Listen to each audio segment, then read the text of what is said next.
நீங்கள் இந்த மேடையில் இந்த விஷயத்தை பற்றி நம்ம இப்படி பேசலாம்னு ஒரு குறிப்பை தயார் பண்ணிட்டு போயிருப்பீங்க. எதிரணியில் பேசுகிற ஒரு வலுவான வாதத்தை வச்சு உங்களுடைய பேச்சையே திசை திருப்ப வாய்ப்பு இருக்குது. ஆமாம், அது மாதிரி தான் நிறைய இருக்கும். நம்ம ஒன்று யோசிப்போம், இதுதான் அவங்க சொல்ல போகிறாங்க, நம்ம இந்த மாதிரியான பதில் சொல்லலாம் அப்படின்னு சொல்லி. சில நேரங்களில் ரொம்ப வலுவாக வைக்கும் பொழுது நம்ம வந்து அதிரடியாக கொஞ்சம் கூட நியாயமே இல்லாமல் அதை மறுத்து தான் ஆகணும்.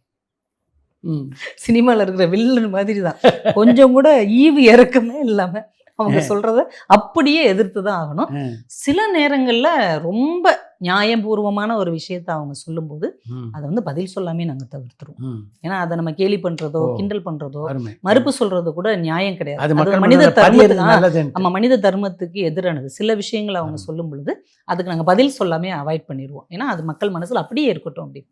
அதே மாதிரி எங்களுடைய பாயிண்ட்டுக்கும் அப்படி தான் செய்வாங்க. சில தலைப்புகள் அவங்கெல்லாம் பதில் சொல்லும் போது நமக்கே அதிர்ச்சியால் இருக்கும். பட்டிமன்ற ராஜா சார்லாம் சில இது நம்ம ஏதோ முக்கியமான பாயிண்ட்டுன்னு நினச்சி பேசுவோம், அதை அவர் கலாய்ச்சி விடும்போது அது ஒன்றும் இல்லாமலாம் ஆகும். ஆச்சரியமாக இருக்கும், எப்படி இவங்களால மறுக்க முடியுது அப்படின்னு.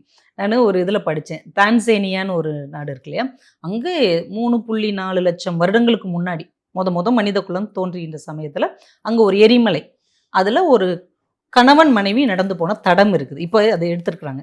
அந்த மனைவி நடந்து போன பாதச்சுவடு இருக்கு இல்லையா, அது லைட்டாக வளைஞ்சி குழிந்து இருக்குது. என்ன காரணம்னா அவ ஒரு குழந்தையை தூக்கிட்டு போயிருக்கலாம் அப்படின்னு ஆய்வாளர்கள் சொல்கிறாங்க. கணவனோடது அழுத்தமாக இருக்குது ஒரே மாதிரி, மனைவியோடது கொஞ்சம் அப்படி சாஞ்சி இருக்கிறனால அவள் குழந்தையை தூக்கிட்டு போகிறதுனால அப்படி நடந்திருக்கிறா அப்படின்னு.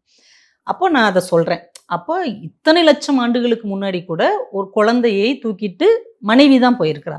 இன்னைக்கு வரைக்கும் குழந்தையை தூக்குறதுலேருந்து குடும்பத்தை சுமக்கிறதுலேருந்து மனைவி தாங்க செய்ய வேண்டியிருக்குது, பெண் தான் செய்ய வேண்டியிருக்கு. இது ஒரு நல்ல வலுவான பாயிண்ட் தானே.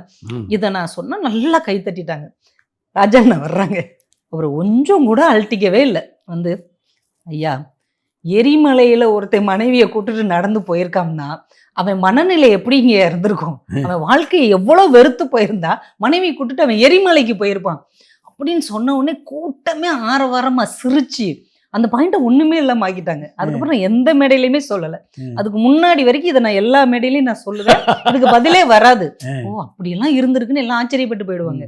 ஆனால் ராஜான்னா அதை ஒன்றும் இல்லாமல் 2 துண்டா உடச்சிட்டாங்க. அந்த மாதிரிலாம் நம்முடைய வலுவான பாயிண்ட்டுன்னு நினைக்கிறத அந்த ஆப்போசிட் பேசுகிறவங்க ரொம்ப திறமையானவங்களாக இருந்தால் அதை உடைச்சிருவாங்க.